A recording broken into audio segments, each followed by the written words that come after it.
স্কুললৈ আহিছো এতিয়া লৰা পৰীক্ষা এদায় হ'ব এফালে এজনী হেইজনী অমনি ৰাস্তাত গেলা বতৰ তিনচুকীয়াতে মান গেলা বতৰ হৈছে কাৰ গেলা বতৰ হৈছে বাৰু আমাৰ ইয়াতো পুৰা গেলা বতৰ লৰা ছোৱালীকেইটাক লৈ লওঁগে দেই তাৰপিছত কৰি আছে লৰা স্কুল পালোহি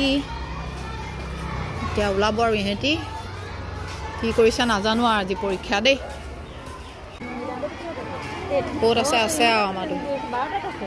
ওলাব লৈছে কেনেকুৱা হ'ল হা কি আহিলে হা গৈছে নাচাৰ দিলে মানে পাৰিলা নাই হা যোনকেইটা আহিলে দেখাবা ভাল হ'ল চোনাক্ষী